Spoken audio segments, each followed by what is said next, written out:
Tá no ar mais um Quem Pode Pode, o podcast de quem tem história para contar. Gente, a gente sabe que o direito tem várias áreas, né? Nós, inclusive, já conversamos com vários profissionais, mas nós nunca tivemos oportunidade de conversar com um advogado criminalista. Conseguimos, estamos aqui hoje com um advogado criminalista. Então, roda a vinheta, vem comigo para a gente conhecer essa história e como que é essa área da profissão.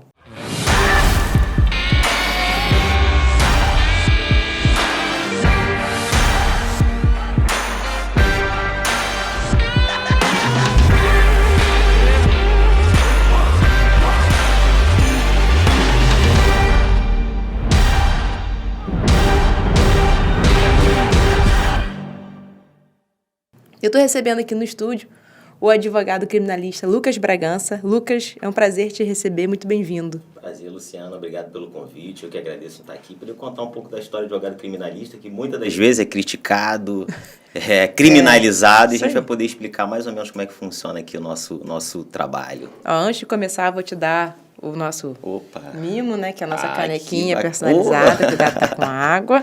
Obrigado, toma um pouquinho de água aqui então. E, Lucas, para a gente começar, me conta um pouco de quem é o Lucas.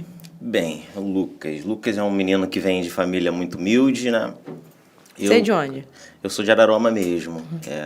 Eu até me emociono um pouco quando eu conto a história, porque eu sei da luta que minha mãe teve para poder me formar, para formar minha irmã. E minha mãe trabalhou a vida dela toda como empregada doméstica e, graças a Deus, conseguiu formar 2 filhos. Foi a minha irmã, que é uma excelente assistente social, a quem eu tenho muito orgulho e me inspiro como profissional. E me formou em advogado e, graças a Deus, eu estou nessa profissão há 7 anos e sou muito grato à minha mãe, todo o esforço que teve. Sempre fui de escola pública e talvez seria uma concorrência um pouco... Eu venho atrás, né, de muitas pessoas, porque infelizmente no ensino público a gente não tem esse ensino completo como as pessoas, os ricos, têm oportunidade de estudar. Mas eu sou grato a Deus porque eu consegui alcançar a minha profissão, sou formado, sou muito feliz por ser advogado, só quero ser advogado e amo ser advogado. E sou muito grato à minha mãe, queria agradecer aqui, acho que ela vai assistir, né? Ah, com certeza. E eu agradeço a minha mãe, que o pouco que eu sou é graças a Deus e a ela. E você sempre quis fazer direito? Então, na verdade não. Na verdade, quando eu era criança, eu queria ser dentista. Eu ia falar, queria ser jogador de futebol, porque provavelmente... Não, nunca fui bom no futebol para pensar em ser jogador, não. Mas aí, quando eu tinha 15 anos, eu tive a oportunidade de estagiar no Fórum de Araruama.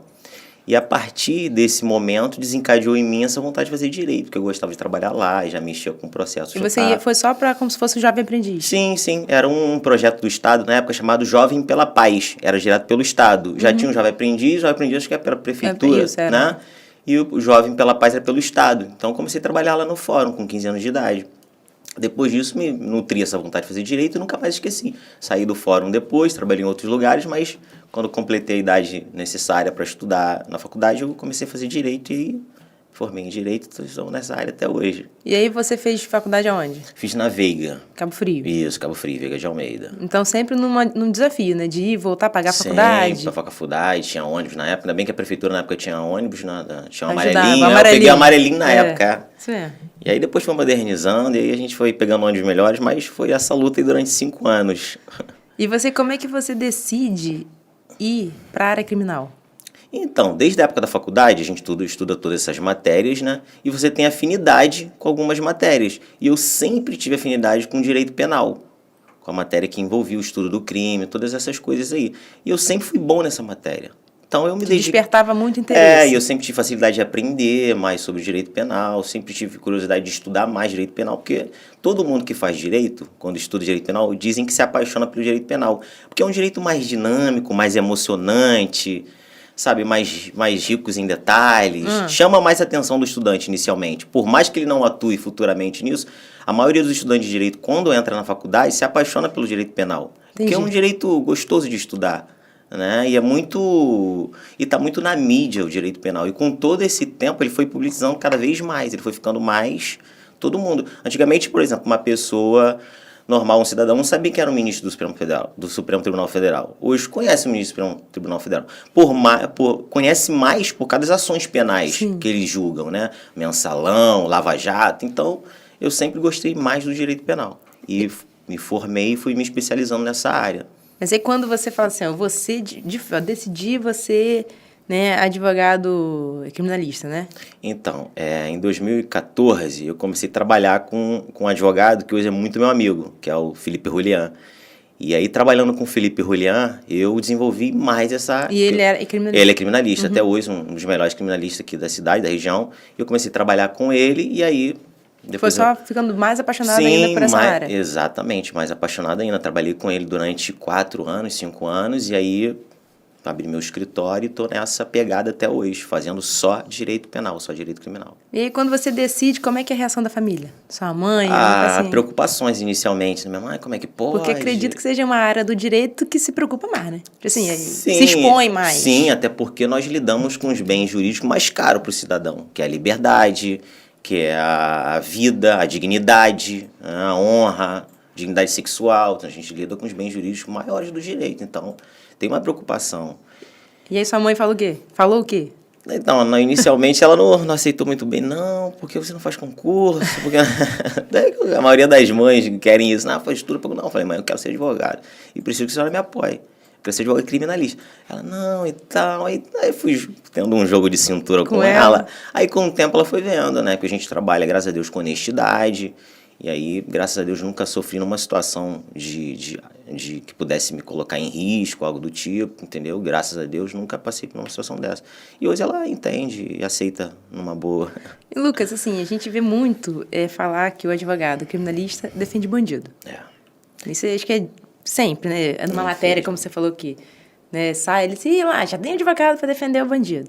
Mas, na verdade, sim, qual é o verdadeiro papel desse advogado? Então, assim, como que ele atua? Sim. Infelizmente, as pessoas têm essa mentalidade, desculpa até pela expressão, mas um pouco ignorante do que é ser um advogado criminalista, do que ele faz.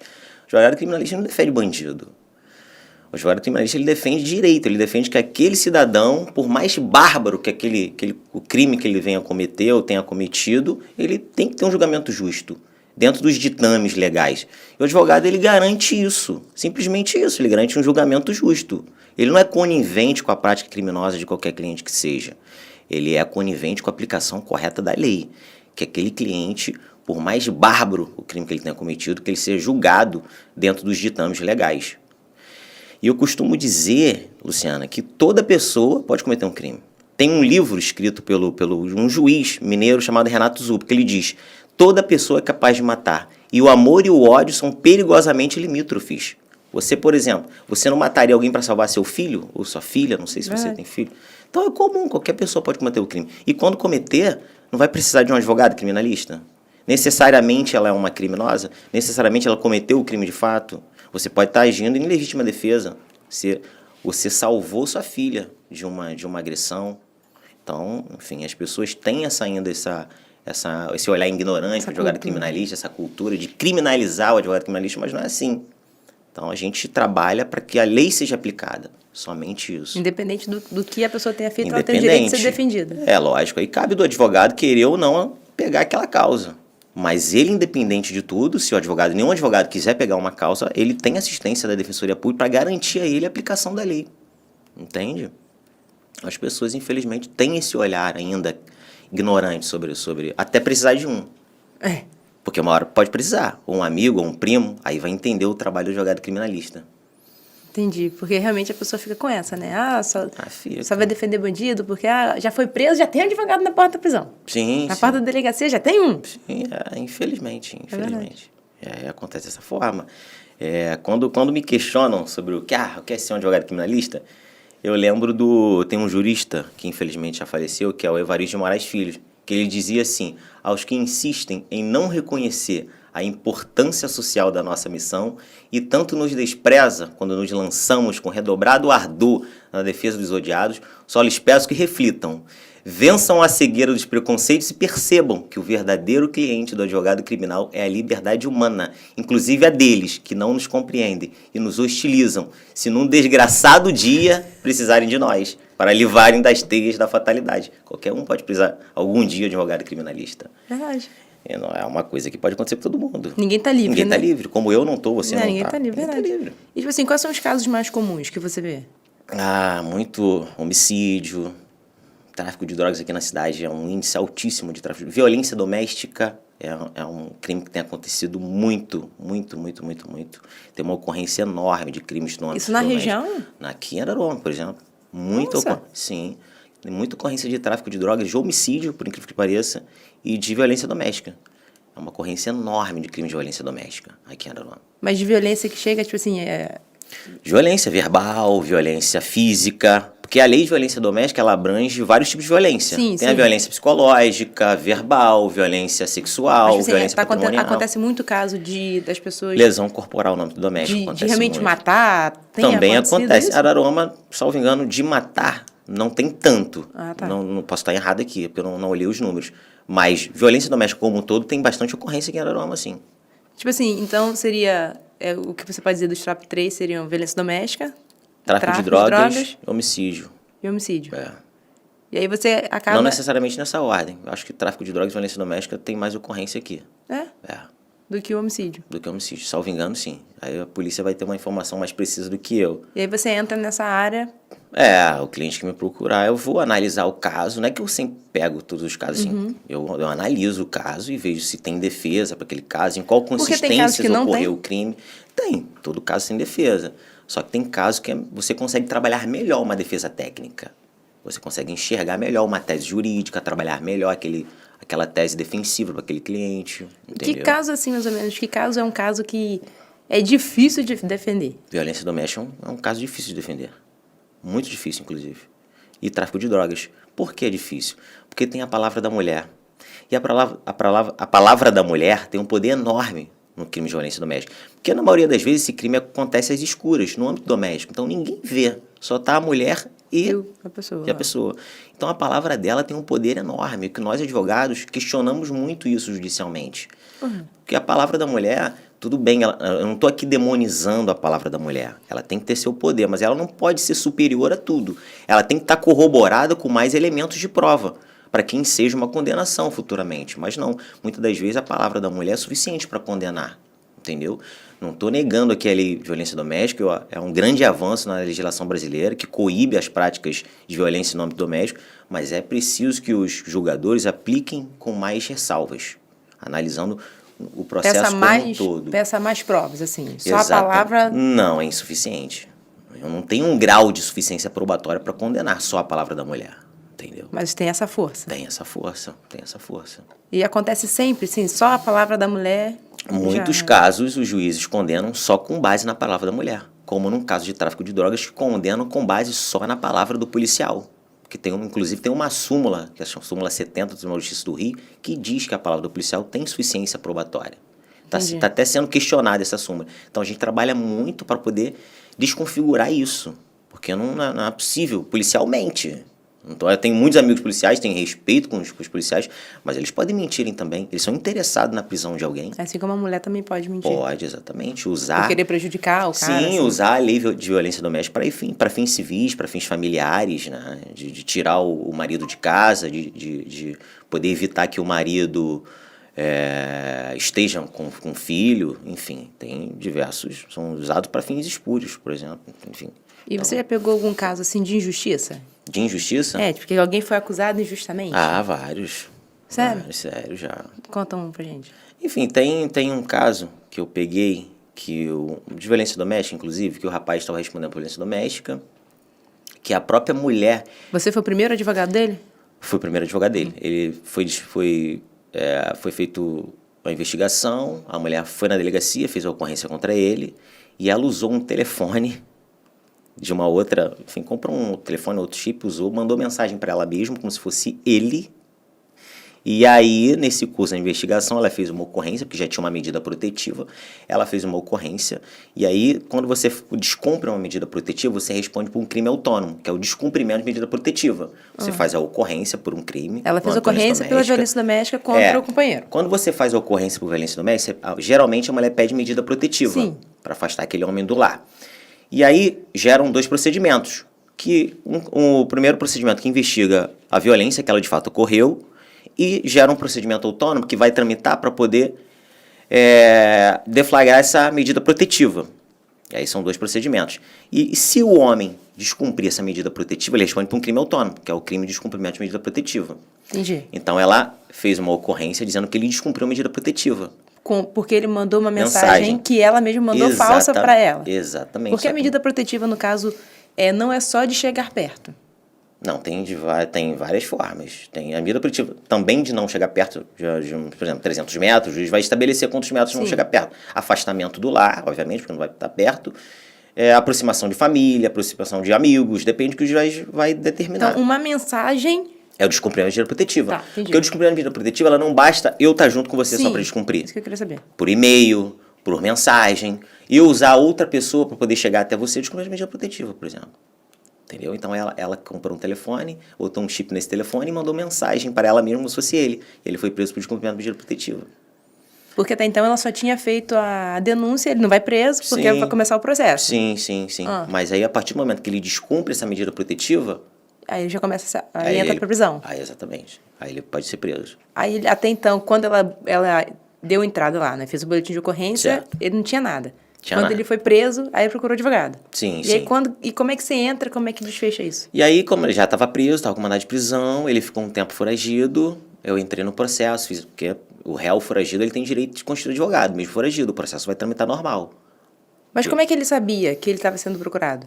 A polícia já tinha ido na casa dele, só que ele não estava. Aí a família vai avisando, a amiga vai e consulta também, porque você tem a possibilidade de consultar, às vezes, se tem um mandado de prisão contra você. Às vezes você consegue consultar. E aí eu comecei a fazer a defesa dele, a gente conseguiu provar nos autos do processo. Mas você tipo assim, você instruiu ele a continuar foragido? Não. É muito difícil você dar esse conselho para um cliente, dizer que ele vai ficar foragido ou não. Obviamente, se for importante para a defesa dele que ele se entrega à polícia, à autoridade policial, eu vou instruí-lo a entregar. Mas se a partir do momento que eu consigo fazer a defesa dele, eu deixo a cargo dele decidir se ele quer continuar foragido ou não. Entendi. Porque quem vai ter a liberdade privada é ele. Então é muito complicado. Obviamente, se for por uma questão estratégica, uma questão de defesa técnica dele, eu vou instruí-lo a fazer o certo. Né? Entendi. Aí ele ficou foragido. Ficou foragido, mas... E você montando a defesa dele. Montando a defesa dele, fazendo a defesa dele normal. Teve audiência, ele não participou da audiência, porque ele estava foragido. Mas aí, no caso, tipo assim, ele conversou com você, não fiz... Conversou comigo, me explicou, me mandou provas, juntei no processo, e aí o juiz determinou a soltura dele, porque realmente ele não tinha cometido aquilo. Inclusive, essa mesma moça respondia uma denunciação caluniosa. Entendeu? Então, ela já tinha um histórico de mentir. Mas a agressão teve ou não? A violência doméstica também teve? Ele fala que não. Ele fala que não. E nos autos do processo não tem nenhum laudo que comprove que houve... corpo de delito, mas assim. É aquilo que eu te falei, violências, existem vários tipos de violência, não só a física. No âmbito Entendi. Né? Então, mas enfim, ele diz para mim que não cometeu, né? Mas e aí, no caso, ele foi absolvido? Foi absolvido. Então ele não tem mais... O juiz entendeu que não havia prova suficiente para condená-lo. Porque no processo penal, não sei se você já ouviu falar, a dúvida, se tiver uma dúvida, o juiz tem que absolver. A dúvida em favor do réu. Entendi. Entendeu? Toda vez que tiver uma dúvida, o juiz não se sentir seguro para condenar, por lei, por regra, ele tem que absolver. Entendeu? Porque a certeza dele tem que ser acima da dúvida razoável. Quando essa certeza não é acima dessa dúvida razoável, ele tem que absolver. A dúvida sempre é a favor do réu. Entendi. Entendeu? E aí, no caso, ele conseguiu provar que ela tinha armado essa prova. Conseguiu provar. Graças a Deus conseguimos provar. E ele foi absolvido. Então, isso foi uma prova contra ela mesmo. Sim, e foi o que facilitou a vida dele. Facilitou a vida dele, exatamente. E teve algum outro caso, assim, pior? Tem casos de homicídios, né, que são presos injustamente por...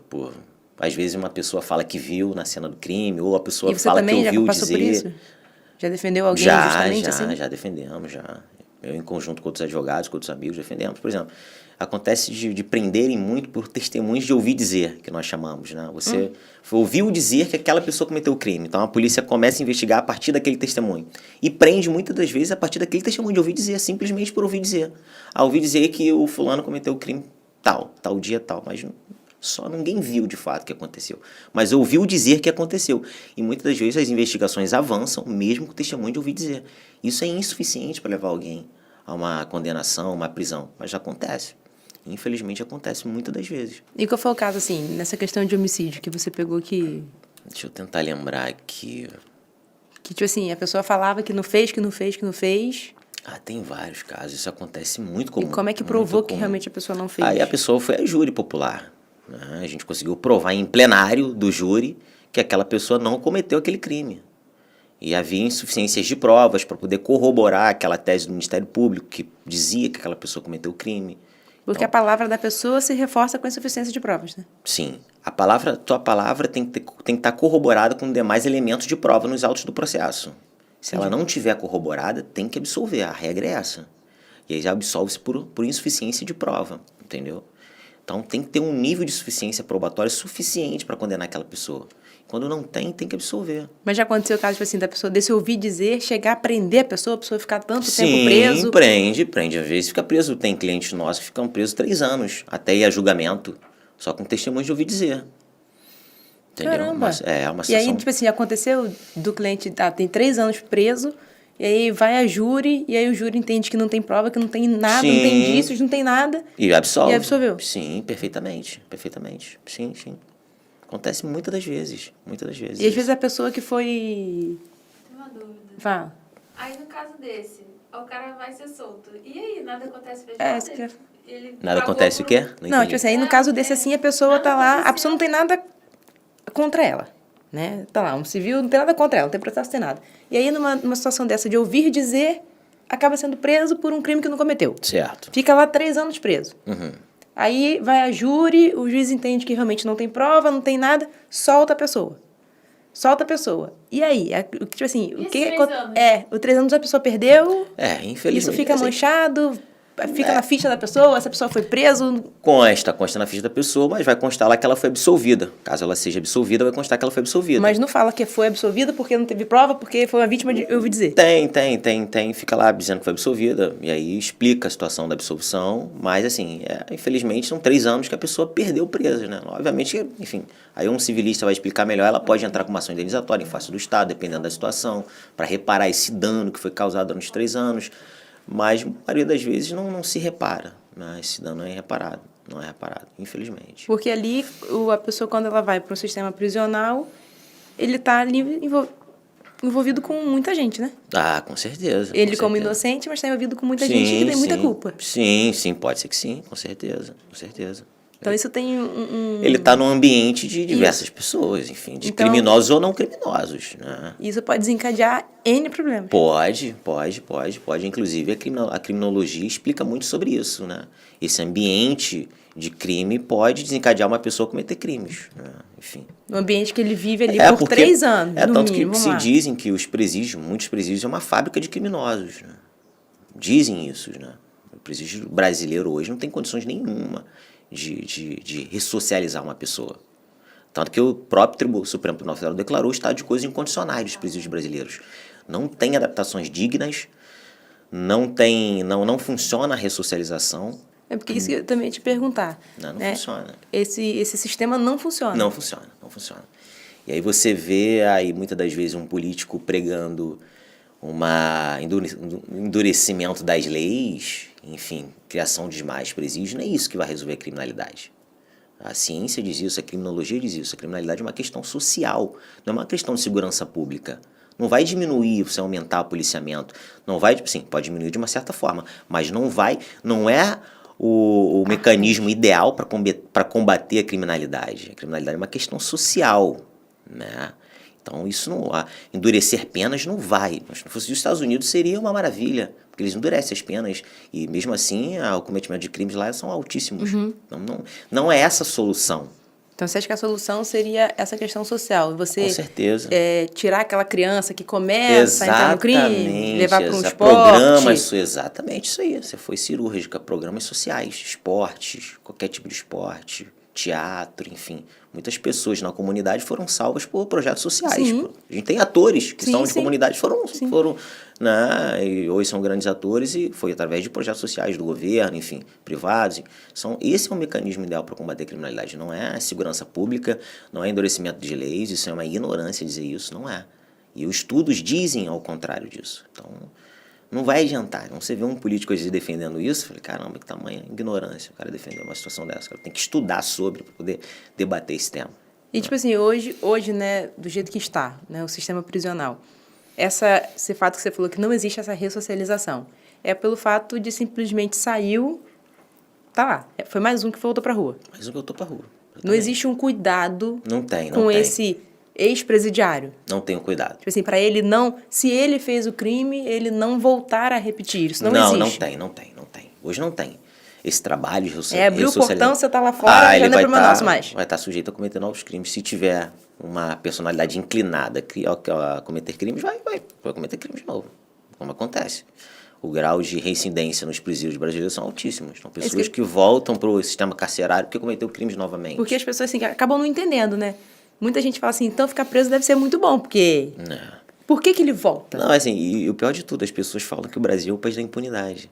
Mas o Brasil tem a terceira maior população carcerária do mundo. O Brasil prende muito. A população carcerária do Brasil é enorme. Não é o país da impunidade. Só que o nosso sistema carcerário não funciona. Simplesmente isso. Então, as pessoas que têm uma personalidade inclinada a cometer crimes vai voltar a cometer, infelizmente. Você diz que o sistema não funciona em vários motivos, né? Não funciona, tipo assim, dentro da própria prisão, para fazer com que aquele preso tenha um outro pensamento de que quando ele sair, o crime não é o melhor caminho. Que eles ficam amontoados naquela confusão. Não existe, no próprio sistema presidiário não existe isso. Não existe. E quando sai também não tem acompanhamento. Não tem nenhum programa social que faça a pessoa não ir, que evite a pessoa ir. Exatamente isso.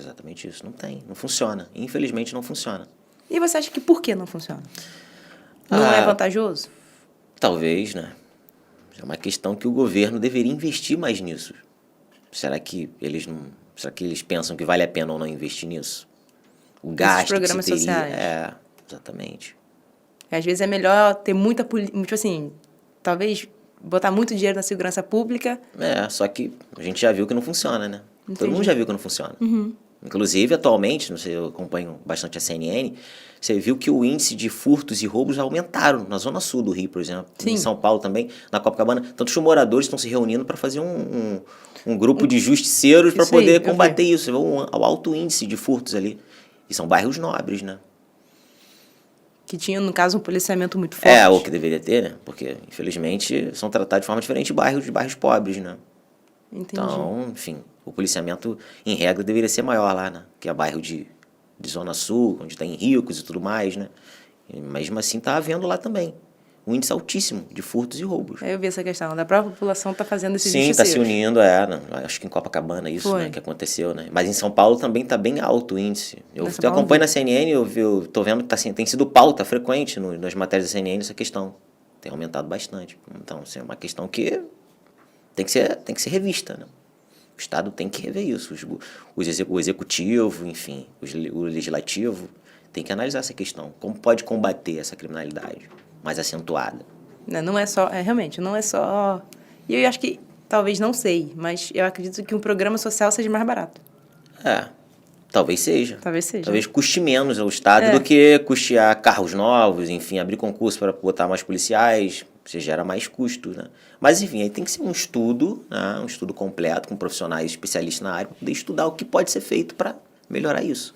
E, Lucas, assim, como advogado hoje, qual é o seu objetivo profissional? Tipo assim, o que você quer alavancar? Então, eu pretendo fazer um mestrado, me especializar cada vez mais nessa área criminal. Eu fiz uma pós-graduação na PUC, na Universidade Arnaldo Jansen, e eu pretendo cada vez mais me especializar nessa área penal. Fazendo mestrado, doutorado, é meu objetivo, me especializar cada vez mais para me tornar um profissional mais capacitado. Que é uma área que tem muitas lacunas. Sim. Muita. Eu amo a Você não pode pensar nunca no óbvio, né? Não tem como pensar. No direito criminal não tem como pensar no óbvio, né? Não tem como, é impossível pensar no óbvio. Porque a cada caso você tem algo diferente para você tratar. Você tem uma tese defensiva diferente para você defender. Cada caso vai te explorar de maneira diferente.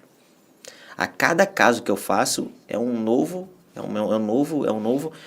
me exploro de forma diferente para poder alcançar a melhor tese defensiva para aquele cliente. E você vai descobrindo mais sobre o direito... Sim, a gente vai descobrindo cada vez mais. O direito penal é muito dinâmico. Você deve acompanhar os noticiários, você vê que a cada dia tem um entendimento novo, a cada dia surge algo diferente. Então você tem que estar acompanhando cada vez mais para você para você adaptar aquela questão nova, por exemplo, que o STF joga, o seu caso que você está defendendo, para você explorar uma nova tese defensiva ali. Então você vai acompanhando, vai explorando, não tem nada de óbvio. Você tem que pensar, não tem uma receita, né? Não, não eu tem. defendi fulano assim, fulano tá com uma coisa parecida, não tem nada a ver. Não tem. Porque a reação de um foi outro, é diferente. As consequências podem ser diferentes. Pode ter situações que podem parecer ser iguais, mas sempre vai ter alguma coisa que vai ser diferente. E qual o caso que mais te marcou, assim? Você falou que você tá há 7 anos. 7 anos. Tem um caso que me marcou, que foi no início da minha carreira. Na verdade, o que aconteceu? Alguém da minha família sofreu abuso sexual. Já casada, a pessoa entrou na casa e aí rendeu o marido. Um desconhecido? Um conhecido do bairro. Conhecido do bairro, entrou na casa. Tá, mas não era tipo assim, não era da família. Não era da família, não. Era um conhecido do bairro. Rendeu o marido dessa pessoa e aí abusou dessa pessoa. Nossa. Eu estava na faculdade ainda nessa época aí. Que horror. E aí passou o tempo, a pessoa foi preso, quem praticou o estupro foi preso. Depois de quanto tempo? Depois de muitos anos. É mesmo? Foi, depois de muitos anos. Mas por quê? Porque ele foragiu, ninguém conseguiu achar. Porque tinha prova, né? Porque a prova do marido, a prova da mulher que sabia quem era a pessoa. A pessoa estava de capacete quando entrou. Não deu... conheceu um pouco pela voz, ficou com uma suspeita em razão da voz, uma dúvida, mas aí ela foragiu. E essa pessoa, esse cidadão, foi preso praticando outro crime com uma outra pessoa. E aí, pelo e-mail do telefone, conseguiu identificar que ele furtou o telefone também. Ele entrou na casa, abusou sexualmente, furtou o telefone e o relógio. Dela. E ela conseguiu conhecer através do e-mail. Ele foi preso, foi a júri, porque nesse mesmo contexto houve tiro, houve disputa com um policial e tal. E aí essa pessoa acertou o policial na região da cintura e aí ele foi submetido ao júri. Nessa segundo caso dele? No primeiro caso ainda. No primeiro caso do abuso? Ele foi julgado por tentativa de homicídio e por estupro. E aí ele foi julgado, e aí eu já tinha me formado até ele ser submetido ao julgamento, eu já tinha me formado, me tornei advogado, e aí fui ser assistente de acusação dessa minha familiar. Tá. E aí o que mais me marcou foi isso, porque envolve uma questão sentimental, porque eu tinha uma ligação afetiva com a pessoa. Então, para o advogado, quando envolve questão sentimental, é muito difícil. E eu fui assistente de acusação no meu primeiro júri, fui como assistente de acusação nesse caso, que muito me marcou desde quando eu estava na faculdade. Mas você acusando o cidadão que praticou os crimes. Ele foi condenado a mais de 30 anos de prisão, está preso até hoje. Você tivesse defendido ele. Não defendi não. Fui assistente de acusação.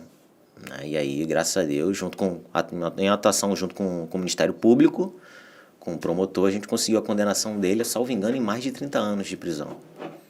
E aí essa pessoa está presa. Então isso me marcou muito, que envolveu questões sentimentais e assim. E é muita exposição, né? Muita exposição. Para a vítima, né? Para o marido da vítima. Sempre a vítima de crimes contra a dignidade sexual, quando ela revive aquilo, é muito ruim, porque ela revive por mais vezes no processo aquilo. Ela vive aquilo quando acontece e ela revive aquilo no processo. Então é muito difícil para ela. Muito doloroso. Muito doloroso. E um caso que você tenha defendido? Que eu tenha defendido, que me marcou, assim, todo caso, de uma certa forma, marca o advogado, né? Porque quando a gente é apaixonado por isso, todo caso a gente se empenha ao máximo. Então, de uma certa forma, marca, porque a gente se dedica muito para aquele caso, né? Então, Teve algum especial, assim? O último que nós fizemos que me marcou foi um caso de homicídio, que o rapaz foi buscar o filho na casa da ex-namorada e houve uma confusão com o atual namorado dela, e nessa confusão houve um disparo de arma de fogo, ele se defendeu para não ser atingido por essa arma de fogo e travou a arma na região da cintura dessa pessoa e pegou no abdômen e a pessoa veio a óbito. Esse caso foi um caso que me marcou muito, porque foi uma questão tudo no âmbito familiar também. E aí o rapaz está preso até hoje, infelizmente foi condenado, mas conseguimos um julgamento bem justo para ele. Foi condenado a pena baixa, a pena de 7 anos, reconheceu alguns privilégios. E, assim, esse caso me marcou muito. Por ter sido uma briga. Por ter sido uma briga. E me marcou não só por ser uma briga. Porque o que acontece, Luciana? No júri, a gente costuma dizer que não tem vencedor nem perdedor. Os dois perdem. A família que teve aquele ente ferido, que foi a óbito, perde porque ele morreu. E a família que teve alguém condenado, perde porque ele vai ficar preso. Então, o que me marcou, porque foram 2 jovens, e o rapaz que morreu, me parece que era um bom rapaz também. E perdeu a vida. Mas, assim, tudo foi num contexto de legítima defesa. A gente conseguiu... Ainda tinha uma criança na situação, né? E tinha uma criança na situação. Perdeu, no caso, um pai. Que na verdade... O padrasto, isso aí. Mas o pai tá preso. O pai tá preso, exatamente. Então, ou seja... ambos perdem, né? É a criança, então, na cabeça da criança, né? Porque Exatamente. meu pai tá preso porque matou Alguém meu padrasto, Sim, sim. né? Ou, não seja, namorado da mãe, não sei. Então, são questões que marcam um advogado, né? Não são todos os casos que eu me envolvo emocionalmente. Eu tento evitar, eu tento separar isso, mas tem casos que você acaba se envolvendo emocionalmente. Mas Acontece. é difícil essa separação, né? É difícil, é muito difícil, até porque eu sou humano, né? Difícil você se difícil. bota você se deve se colocar muito na situação do outro, né? Sim, muito, muita coisa. Você fala, pô, por uma cabeça quente que você falou, olha quanta gente perdeu. Isso é complicado. Uma atitude pode desencadear diversas consequências. Então não tem como você ser sempre frio. Realmente, Não, uma ou não, outra... não. Eu não consigo ser. Eu não consigo, eu admito, eu não consigo ser. Sempre envolve questões emocionais. Porque você acaba fazendo amizade com o cliente, eu não tenho muito aquilo de fazer aquela separação. Às vezes acontece do cliente ser meu amigo. Tem clientes que são meus amigos até hoje. É porque o cara também tá Eu não sou um abrindo robô, as coisas né? pra você, né? Eu não sou um robô. Você lida, às vezes, tantos anos com aquele cliente, você cria uma relação de amizade com ele. É normal, é comum. Ele se torna seu amigo. E já aconteceu o caso de alguém te procurar pra uma defesa e te contar... Não te contar a verdade? Acontece. Porque acho que o advogado, ele tem que saber... Tem que saber foi o pra não você ser falou. pego de surpresa. Por mais tá? obscuro, por mais tenso, bárbaro que seja que ele fez... Tem direito à defesa. Pro advogado, ele tem que contar pra saber como que ele vai agir. Até porque, Luciano, eu não sou Deus nem juiz. Eu não julgo o cliente. Não cabe a mim julgar. Você vai procurar a melhor forma de defender ele. Exatamente. Se aquela defesa for boa, se eu tiver tese defensiva suficiente para eu entender que eu vou conseguir desempenhar um bom trabalho, eu pego o caso. Se eu não entender que não, eu não pego. Mas, tipo assim, você já pegou caso da pessoa mentir? Já. Muitos Maioria. clientes. A Muitos maioria. clientes mentem, Muitos Sério? clientes não assumem o que faz. Muitos clientes não assumem. E às vezes você acaba ficando rendido, né? Lá na frente do juiz. Exatamente. Por Você isso que eu... Você chega a olhar pro bendito e fala assim, mas por que você não falou isso? Já aconteceu. E é muito ruim para defesa técnica, porque é pega de surpresa. Então, toda vez que eu me Se encontra a entrevisto situação. com um cliente, eu falo para ele, você precisa falar a verdade. Até porque eu tenho um sigilo cliente-advogado. Eu não Lógico. posso falar o que a gente conversou. acontece, né? lógico. Porque não eu vou responder um processo administrativo. Então, não pode. Então é muito Processo comum. disciplinar. É comum. Tem cliente que não fala que não. Aí você vai lá, monta toda uma defesa em cima do não, que ele é Exatamente. a vítima, ele é o inocente. Exatamente, porque, Luciana, a defesa, nem sempre a gente vai defender a não ocorrência do crime. Eu vou analisar as consequências do crime. E se for interessante o meu cliente assumir uma questão que de fato aconteceu para ele ser beneficiado, eu vou instruí-lo a ele a assumir aquilo que é a melhor defesa. É a melhor estratégia, como você Sim, falou. eu fiz um júri em Niterói que o meu cliente já me procurou já pro júri só. Porque o júri tem 2 fases. Ele fez a primeira fase e o profissional na época que defendeu ele pediu para ele sustentar uma legítima defesa. Só que não foi. Ele pegou a mulher traindo ele na casa dele. Eita. E ele desferiu 7 facadas na mulher. Eita. E matou a mulher. Não tem legítima defesa não nisso, tem. pelo amor de Deus. A mulher não teve nem oportunidade de reagir. E aí o advogado na primeira fase disse, não, legítima defesa, porque ela tentou agredir. Não tinha. As provas dos autos da ação penal não diziam isso. Tava só piorando a vida dele Só falando piorando a isso. situação dele, só piorando a situação. Então, quando a gente foi a júri, eu instruí ele, não, você vai assumir. O que aconteceu? Você de fato vai falar a verdade. E de fato falou a verdade. Ele chegou em casa e viu a mulher dele com outro homem na cama dele. Enfim, ele teve uma reação que ele falou, doutor, eu não consigo entender o que eu fiz. Eu estava cego naquele momento. E ele deu 7 facadas e matou a mulher. E aí, quando foi a júri, ele assumiu essa parte. Né? Ele assumiu o que ele fez. Ele Assumiu falou o que ele fez, Aham. explicou toda a circunstância do crime. E aí os jurados condenou ele, mas condenou ele, a pena dele, salvo engano, foi 7 anos. Ele teve um privilégio, porque ele agiu por violenta emoção, né, em ter matado a mulher, porque ele foi traído e tudo mais. E aí, enfim, já está solto, já está ressocializado, já casou novamente, tem uma vida, né, já está no âmbito social, já está, enfim, restaurado. Mas como que eu vou defender, Luciana, naquele momento, uma legítima defesa? Que todas as provas no processo me dizem o contrário. Então, o advogado ele não pode buscar uma tese defensiva a qualquer preço. Essa tese defensiva dele tem que ter um mínimo de razoabilidade. Tem que ter pensamento. Lógico. Tem que ter coerência. Até para levar isso adiante. Não tem como. O cara que deu 7 facadas na mulher, Legítima defesa. não tem como. Uma. Tudo bem, a gente até discute, né? Uma, Duas, que enfim. foi te agredir, Ou se ela você tava com a faca, ou se ela vai. tivesse ido pra cima dele, agredido e tal, mas não As foi o 7? caso. As 7 realmente, não tem como. E no caso, assim, se ele continuasse com essa defesa de que foi uma... Certamente seria condenado a uma pena altíssima. Graças a Deus ele contratou o nosso escritório, a gente pôde representá-lo bem nesse sentido, né? De ter essa coerência de que a melhor tese defensiva naquela situação seria assumir o que aconteceu. Lucas, então assim, acaba que o cidadão fica um pouco rendido também ao profissional, né? Porque é uma área que não é, assim... Não é uma questão de interpretação do cidadão. O Isso. advogado que tem que dizer a tese O que defensiva. ele tem que fazer, o que ele tem que lógico, falar. porque o profissional, o técnico da área é o advogado. Ele tem que dizer. Agora, se o cliente vai aceitar ou não, aí procura outro profissional que aceite o que o cliente quer fazer. Então, mas aí, no caso, o cidadão em si, ele fica rendido à opinião que o advogado vai dar a ele, né? Sim, sim. E acaba confiando. O parecer Isso jurídico isso. entendi. Você está fazendo uma leitura do primeiro advogado que defendeu Isso, seu eu quero cliente. dizer, tipo Entendi. assim, ele falou pro cliente, fala isso. E o cara foi falando isso. O cliente não tem conhecimento jurídico para poder discutir com o advogado que, em tese, teria esse conhecimento. Então, muitos casos também são, talvez, tenham um desfecho de uma maneira errada por conta do que o advogado instrui o cliente. Exatamente. Não é porque, fala isso... Muito, muito, muito comum isso acontecer, inclusive. E você acha por quê? Um despreparo? Pode ser um despreparo. Ou não quer ter trabalho? Mais fácil Eu falar acho que isso. mais um despreparo mesmo. Uma falta de experiência, de repente, uma falta de buscar conhecimento cada vez mais, enfim. Eu acho que é uma falta de preparo. Porque é muito sério, né? Muito sério. Tipo assim, ele pegou o desfecho da vida daquela pessoa está na sua mão. mão. Está nas suas mãos. Por isso que eu te falei no início. O advogado, ele lida com bens muito caros à pessoa. Liberdade. É a vida da pessoa. Tem pessoas que dizem, tem juristas que dizem que a liberdade é até mais preciosa que a vida. Porque se você tem vida sem liberdade, você não tem vida. Verdade. Né? Então, assim, o dano que ele pode causar àquele cliente por uma defesa errada é irreparável. E você, tipo assim, você atua em algum outro lugar? Ou você só... Não, eu atuo em todo o estado do Rio. E até fora, assim, me contratarem eu vou, não tem essa. Atuo em todo o estado do Rio, enfim. E o que você considera mais desafiador na profissão do advogado criminalista?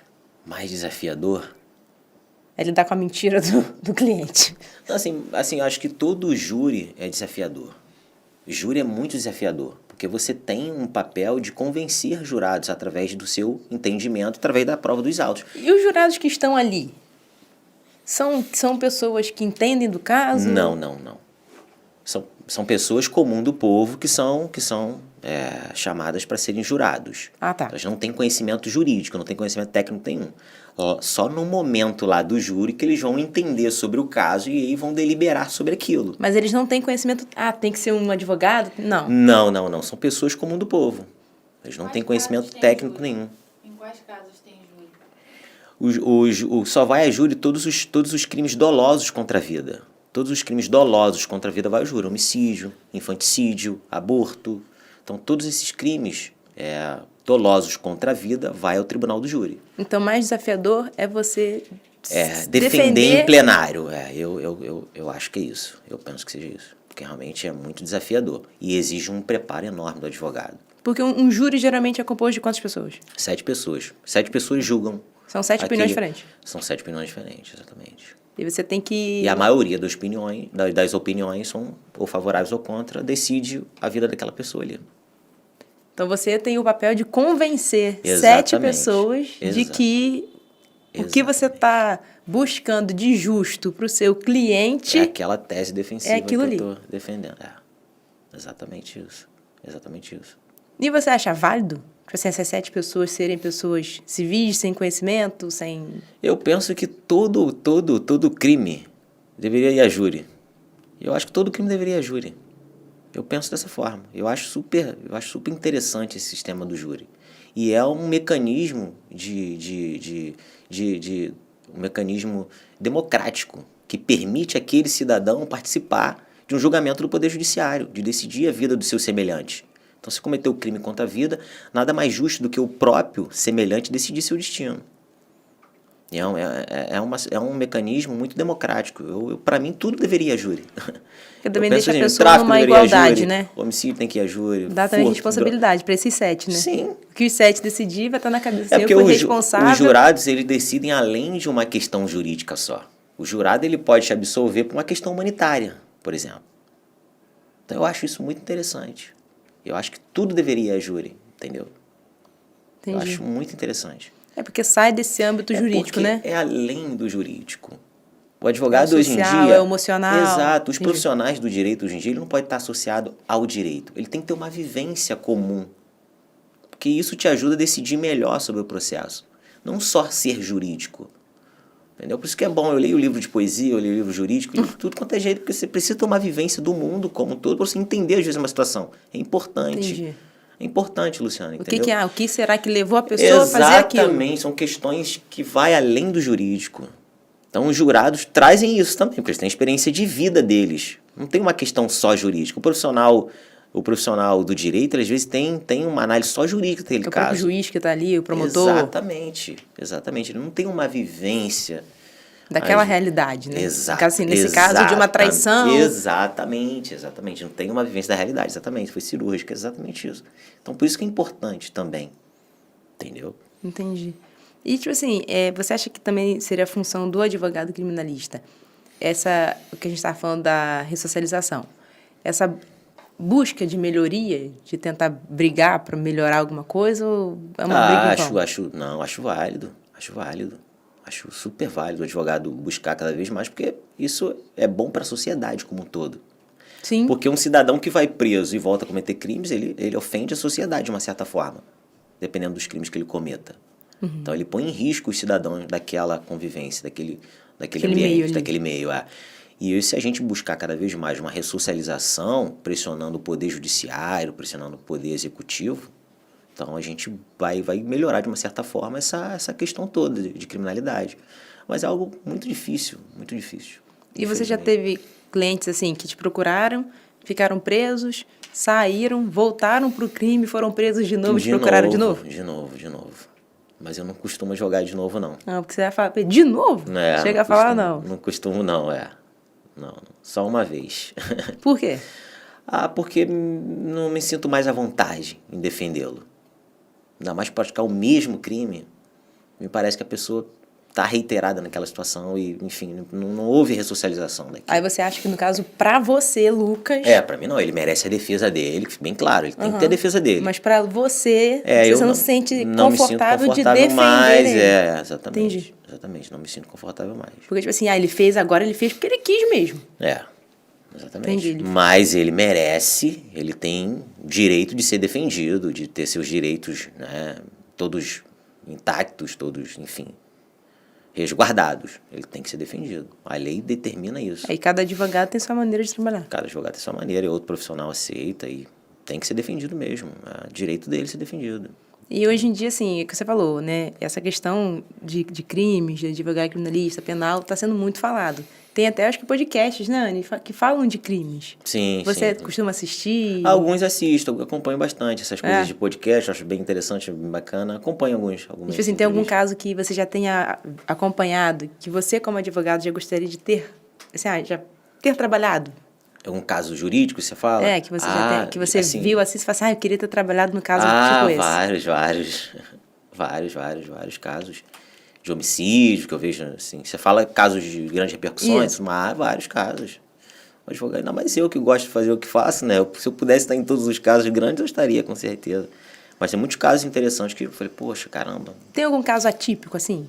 Porque tem os comuns que acontecem, mas tem um atípico que você fala assim, cara, um dia eu ainda quero trabalhar num caso desse.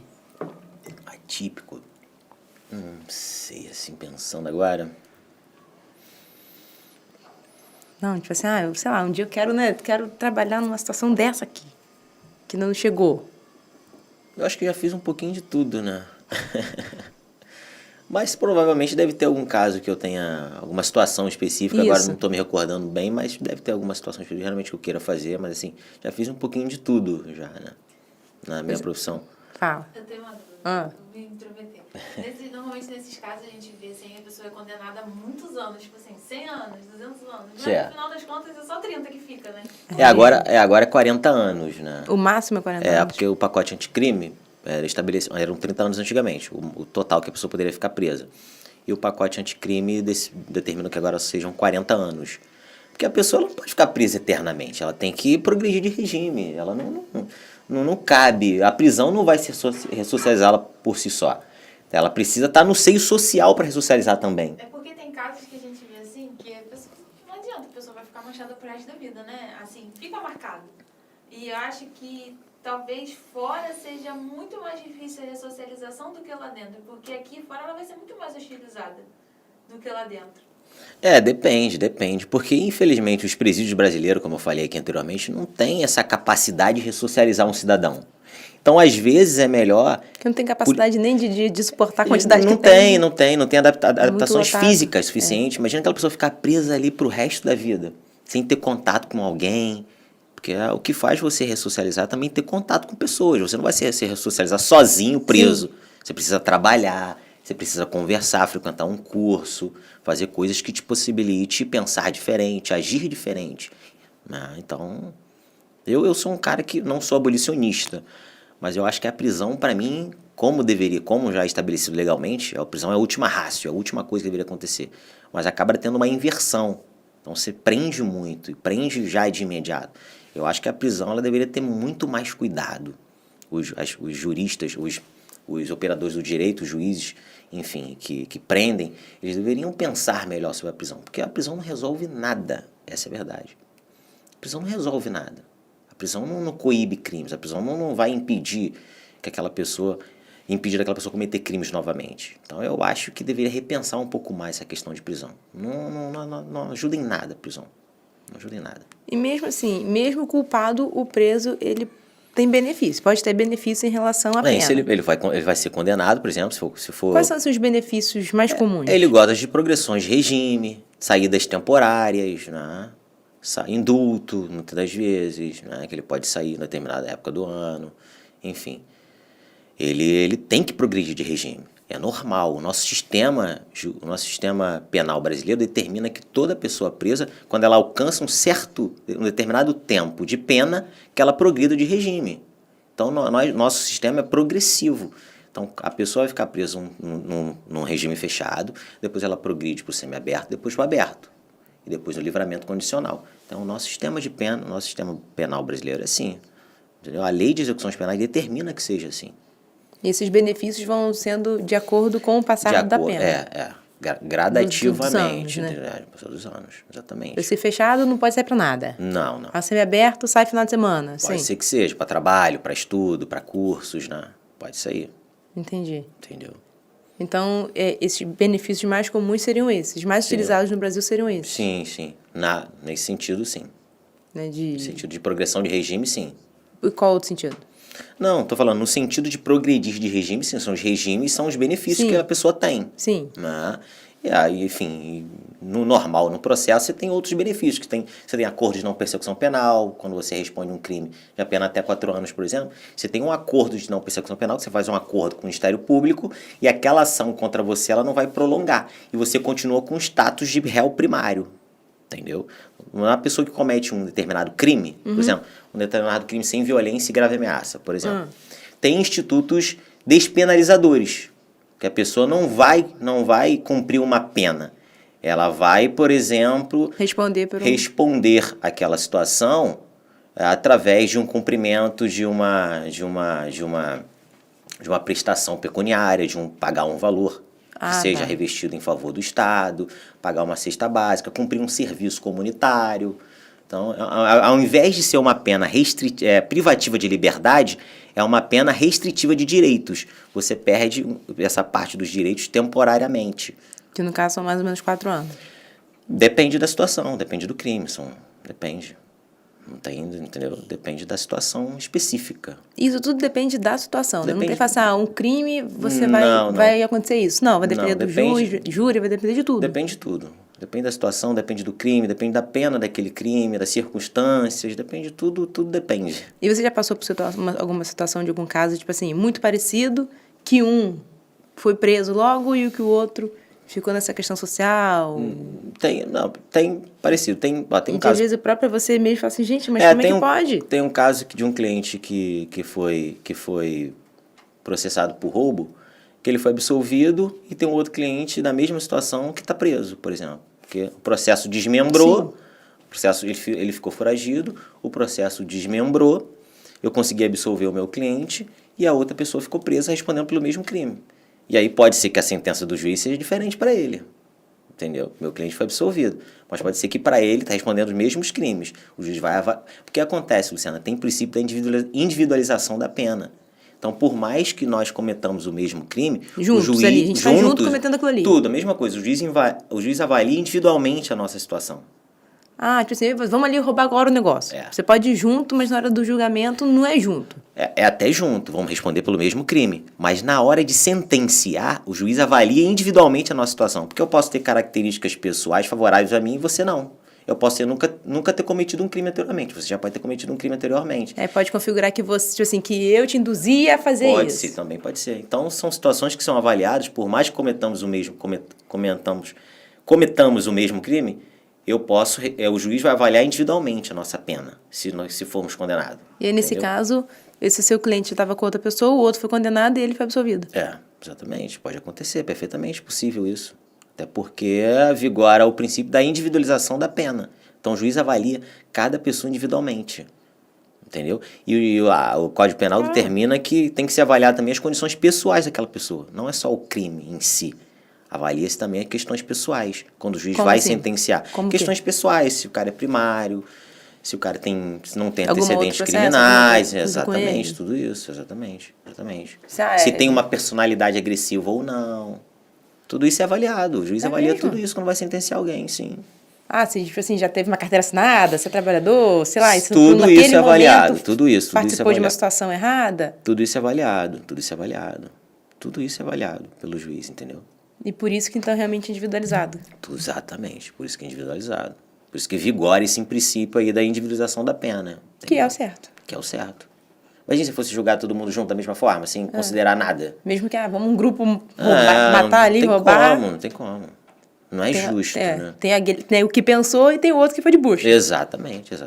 Como às vezes muito acontece de, às vezes, uma pessoa pega carona com o outro faz um crime e você tá ali na carona. Igual a situação do mandante, do executor, quem manda cometer o crime, quem de fato executa. São situações que são avaliadas individualmente, entendeu? Entendi. E quando que a pessoa deva procurar um advogado criminalista? Quando ficar ruim o negócio, né? Olha, eu costumo dizer que não precisa, tem que ser de forma preventiva. Se aquela pessoa já está na iminência de responder um processo criminal, está sendo investigado em algum inquérito, o ideal é ele procurar desde o início um advogado criminalista para poder conduzir aquela situação. Mas é raro isso, né? Procurar, geralmente procura... Preventivo é difícil. Na maioria das vezes. Na maioria das vezes já procura quando já tem mandado de prisão, quando já tem um processo em curso, quando já está na corda do pescoço, infelizmente. Mas assim, se muitas das vezes procurasse, Luciano, de forma preventiva, muitas situações poderiam ser evitadas. Muitas situações. É mesmo? Porque, por exemplo, um cara que está sendo investigado pela polícia vai lá na delegacia sem advogado a depoimento. Ele pode cometer alguma... Deslize ali. Lógico. E aí, esse deslize que ele cometeu ali pode custar caro para ele lá na frente. Se ele tivesse um advogado para instruir ele como ele iria agir, ele poderia impedir esse deslize, entendeu? Como é importante ter um advogado de forma preventiva, mas isso em qualquer área. O cliente ele tem que procurar um advogado de forma preventiva em todas as áreas. Né? Tipo assim, teve um problema... Principalmente criminal. Teve um problema que não resolva sem o advogado. Exatamente. Entendi. Qualquer problema que seja, criminal, trabalhista, no que for, teve um problema, está começando a ter um problema. Porque você vai ter uma instrução do profissional ali para poder te explicar como você deve agir. Entendi. Ainda mais situações criminais, como situações sérias, né? Se trata de bens caros. Então, se o cara for instruído desde o início, a gente pode construir uma defesa sólida já desde o início do processo. Entendeu? Que muitas das vezes não acontece. Então, às vezes, o cidadão já vem para a gente com uma situação jurídica ruim. Então, a gente tem que construir aquela defesa ali para tentar amenizar as situações. Nem sempre o trabalho do advogado é livrar completamente. É diminuir. Às vezes é amenizar aquela situação. Mas também tem muito esse caso, né? De que, assim, numa questão, né, criminalista, muito se tem que a pessoa, às vezes, tem pouco poder aquisitivo, né? Sim, muitas das vezes. Mas aí ressalvo do acidente, né? De alguma coisa assim. Então, assim, às vezes a pessoa nem tem essa instrução de procurar o advogado. Sim, ou verdade. nem pode, nem consegue, né? Sim, verdade. Isso acontece bastante. Também tem isso. Também tem essa questão. Pode acontecer. O cara não ter poder aquisitivo para contratar o advogado desde o início. Isso aí. E às vezes, não, eu vou lá, vou resolver, vou falar que eu não fiz, ou que eu fiz, e... É porque, eu acho que assim, a gente, hoje, como a gente estava falando da questão social, entende-se, né, que, claro que não é 100%, mas são as pessoas menos favorecidas que acabam entrando nesse processo. Sim, Né? sim. Então, assim, é uma pessoa que não tem uma instrução, uma pessoa que não tem um recurso para poder contratar. Eu vou responder um processo, vou chamar um advogado. Às vezes a pessoa não tem. Não tem, verdade. Às vezes não tem. E a defensoria não faz esse trabalho na delegacia, né? A defensoria ela já acompanha aquele réu que tem assistência gratuita já no curso do processo, já no curso da ação penal. Então, por isso Nesse primeiro momento, a pessoa vai sozinha. Nesse primeiro momento, quando ela não tem condições, ela vai sozinha, infelizmente. E o que você mais gosta na sua profissão? O que eu mais gosto na minha profissão... Cara, o que eu mais gosto... Eu gosto de muita coisa na minha profissão, né? Mas, assim, o que é mais satisfatório para um advogado? Conseguir a liberdade daquele cliente. Talvez é o que me deixa mais em êxtase. Conseguir a liberdade, conseguir uma absolvição para aquele cliente. É o que mais me satisfaz. Independente do cliente que seja. Do cliente que tenha um poder econômico maior, do que não tem. Mas, assim, o que mais deixa o advogado satisfeito, pelo menos a mim, é uma liberdade. É saber que a pessoa vai poder Sim, que continuar com a vida... Sim. Pelo menos tentar continuar com a vida, né? Após uma prisão. Então, o que me deixa mais feliz é conseguir uma liberdade, uma absolvição. Porque uma prisão, ela mancha a vida da pessoa para sempre, né? Mancha. Traz danos irreparáveis, infelizmente. E você, tipo assim, né, dentre essas tantas histórias que você já passou, você já passou por algum perrengue, assim? Se você contando, ninguém acredita? Algum perrengue? Deixa eu ver que eu me recordo aqui. Acho que já passei por vários perrengues. Você fala em que sentido? Perrengue de você estar defendendo ali, como a gente falou, e no caso a pessoa... Você vê que o júri, o juiz tem tudo contra, você não sabia de nada. Assim, de não saber de nada é mais difícil. Geralmente a gente o advogado tem que buscar esse conhecimento integral do processo para ir para um julgamento, ainda mais no júri, né? O júri exige muito preparo do advogado, então você tem que já ir com uma linha defensiva pronta. Tem que estudar muito bem o caso. Você tem que instruir muito bem o cliente, se ele for falar, ele tem o direito de ficar em silêncio, mas caso você instrua a falar. Assim, nunca fui pego de surpresa em audiência, não. Em situações muito sérias. Sim. Nunca fui pego, graças a Deus. Mas, assim, é porque eu procuro me preparar muito antes da audiência. Eu converso bem com o cliente, falo, você tem que me dizer realmente o que aconteceu, como que aconteceu. Nem sempre é só o que aconteceu, mas as consequências que levaram a acontecer aquilo. Isso é importante para o advogado entender. Até para a gente desencadear uma defesa, Luciano. Fulano matou alguém. Tá, mas em que circunstância matou alguém? Matou por quê? Matou por quê? Como que matou? Como que foi esse crime? Eu matei para me proteger. Eu matei para proteger alguém. Eu já começo a enxergar aí uma legítima defesa. Então, eu preciso entender a circunstância do crime. O que levou a pessoa a fazer aquilo? Para eu poder trabalhar aquilo no processo, no curso do processo, entendeu? Então, o advogado ele tem que entender bem essas questões. Então, eu não posso ficar vendido nisso. Então, por isso que eu tenho que ir para a audiência sempre preparado. Principalmente júri, que exige muito do advogado. Você tem que estar preparado para tudo, porque o júri, ele interage, ele pergunta, ele fala. Pergunta através do juiz. Ele não fala diretamente com o advogado, não. Ele anota uma pergunta num papelzinho e o juiz pergunta pra gente. Mas você tem que estar sempre preparado para qual pergunta pode vir. Todo tipo de pergunta, tem que estar preparado. Não só para o júri, mas para o promotor que vai defender a tese dele acusatória ali. Então tem que estar preparado para isso tudo. Entendeu? É porque você está botando em risco tudo ali. Eu lido com promotor e com 7 jurados, né? 8, então. O promotor defende a tese dele. Muitas das vezes ele obtém êxito também na tese dele. Muitas vezes a gente não consegue êxito na nossa tese. Entendeu? E você, tipo assim, e é isso que às vezes te deixa triste? Quando a gente tem aquela sensação que perdeu um processo e a gente sabe... Perdeu injustamente, né? Tipo assim, perdi, mas não é justo. Como é injusto, não é beleza. Justo, mas perdeu bastante. Quando não é justo... Dói bastante. Dói muito triste. Confesso que eu fico bem triste. Mesmo que eu dê o meu máximo ali, às vezes acontece que não conseguia, normal. Ninguém ganha todas. Mas assim, é bem triste, é bem frustrante. Né? não me desanima de continuar na minha profissão, mas assim, é bem triste, muito triste. Como o meu eu te falei que me deixa muito satisfeito ter uma liberdade, Sim. uma absolvição, do mesmo jeito me deixa triste não conseguir essa liberdade, não conseguir essa absolvição. Porque o advogado, ele luta contra o Estado. Todo um aparato. O Estado tem um aparato poderosíssimo. Então, o advogado luta contra isso. Quando a gente busca uma defesa de um cliente. É o cliente lutando contra esse Estado. Então você acha que esse é o maior desafio da sua profissão? Talvez seja. Talvez seja. Lutar contra esse aparato estatal, né, Entendi. para defender um cliente. Talvez seja o maior desafio. Porque você E tá a lutando com uma dificuldade força muito de grande. lutando com uma força muito grande. E fora a dificuldade em alguns casos, né? Então, tudo isso é um desafio para o advogado. Você saber construir uma tese defensiva num caso que às vezes é muito difícil. Entendeu? Então é complicado. Você construir uma tese defensiva para você levar aquilo a julgamento para conseguir a absolvição de um cliente. E já teve casos que você se surpreendeu? Tipo assim, você levou uma tese achando assim, cara, vai ser julgado há tantos anos. Tem. E aí você chega lá, defende a tese Tem. e consegue reduzir o que você mesmo achava que não conseguiria. Tem sim. Tem casos que a gente acompanhou um amigo num júri, foi tentativa de homicídio esse júri. E a gente foi assim, meio desmotivado. Não, a gente estudou bastante, se dedicou muito, sempre. Mas você já vai achando assim, Mas cara, você vai, assim, não tem evidências que isso vai dar muito bom, não. Pô, o cara vai ser condenado, sei lá. Aos 40 anos. Não, a gente chegou lá, fez um bom júri, a gente conseguiu trabalhar bastante júri, o cara foi condenado a uma pena assim, relativamente baixa. Quantos anos? Foi 10 anos, mais ou menos. Mas vocês mesmos achavam que seria muito mais? Sim. Achávamos que seria mais. Porque o processo em si não estava bom. As provas dos autos não estavam bom. Não estava favorecendo ele. Não estava. Pode acontecer isso, é normal. É como no processo penal, às vezes as provas estão contra o seu cliente. E você não ter argumento. Você não ter produzido provas suficientes para poder alcançar, para poder contraditar aquilo.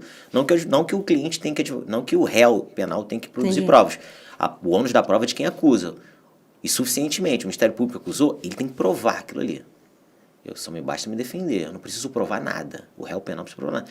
Mas a gente pode produzir provas também. Sim. Então, a defesa em cima da prova. Às vezes você não consegue. Tem casos que você não consegue produzir. Não tem. E aí, como você faz? Vai só com a cara e a coragem. Entra também a questão do preparo do advogado, de saber lidar com aquela situação ali e tirar o melhor proveito dali. Então, isso foi um caso que vocês saíram felizes. Saímos felizes. Perdeu. De uma certa forma, não deu a liberdade, feliz. mas deu o retorno dele à liberdade mais rápido. Sim. Então, assim, foi algo que a gente não esperava, entendeu? A gente também ninguém aqui tem, vou ganhar todas. Não tem como. Tem como. É ruim perder? É ruim, mas às vezes a gente vai perder. Então, o advogado tem que saber isso, né? Tem que saber. O recém-formado tem que lidar, entender, né? Tem que entender isso. Você não vai ganhar todas. Vai enfrentar muita dificuldade. Muita dificuldade. E o que você diria para quem está começando nessa profissão? Ou, tipo assim, eu tá naquela, eu quero fazer direito.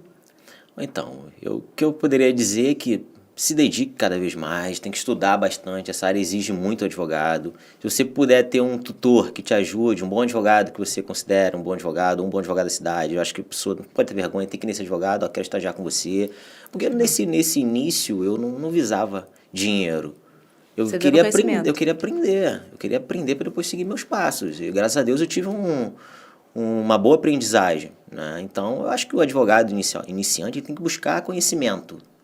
Buscar bastante conhecimento, estudar bastante, fazer cursos, acompanhar julgamentos, acompanhar bons advogados, se espelhar em bons advogados. Até hoje eu vejo vídeos de grandes advogados, eu vou acompanhando, para a gente tentar tirar de melhor daquele advogado, para que possamos usar, para que possamos usar isso de uma certa forma. Então eu acho que a busca de conhecimento te torna um grande advogado. E de experiência, não só conhecimento. Você tem que ter conhecimento associado a uma experiência. Então você tem que acompanhar julgamentos, você tem que estagiar com bons advogados, esses advogados iniciantes. Tem que estagiar com bons advogados. Tem que ter experiência, tem que ter uma bagagem, né? Tem que ter uma bagagem. Não é só sair da faculdade e vou ganhar dinheiro. Não é só sair da faculdade, vou estudar e vou ganhar. Não é assim. Não é assim. E tem também o caso da empatia, né? Porque pode ter gente que você, por amor à profissão, você defenda e não vai ganhar nada. Exatamente. Eu já fiz muito processo de graça. Só para ter experiência. Ou a pessoa puramente para ajudar, né? para ajudar, a pessoa não tinha condições de pagar e eu ajudei mesmo assim. Não me arrependo de nenhum deles. Não me arrependo de nenhum deles. cada Para mim caso foi é um um grande caso, crescimento para mim. aprendizado, né? Assim, não tem tantos anos de advocacia, tem 7 anos, mas assim, todos esses casos, mesmo que eu não tenha cobrado, me serviu de experiência e me ajudou a me tornar cada vez mais um melhor profissional. Entendeu? E Lucas, se alguém precisar de um advogado criminalista, onde que te encontra? Até babei aqui. Preventivamente. Depois né? corta aí. Preventivamente, Então, onde me encontra? É. Então, meu escritório fica no prédio da Farmácia Raia, na Avenida Getúlio Vargas. Não bota endereço não, é perto da Raia. Era prédio da Raia. Querarão não sabe endereço, gente. Não sabe endereço não. Então, tem nas redes sociais, meu nome é Lucas Bragança, pode me procurar lá, quem quiser falar comigo. Apesar de eu quase não tive cliente que veio da rede social. Muito difícil nessa área, né? Enfim. Mas tem minha rede social, se quiser consultar lá, Lucas Bragança, pode me procurar. Tenho certeza que vou ajudá-la da melhor forma possível. Lucas, muito obrigada, espero que você tenha gostado. Muito obrigada por ter vindo aqui conversado um pouco com a gente, esclarecido muita coisa dessa área do direito, né, que foi o que a gente falou, é muitas vezes crucificada. Nada, eu que agradeço o convite, espero poder ter contribuído para o seu programa. Estou aberto a vir mais vezes, se precisar. Muito obrigada. Eu que agradeço. Então é isso, gente. Espero que vocês tenham gostado de um assunto tão importante, né, que a gente às vezes banaliza muito esse advogado. Então um beijo e até a próxima.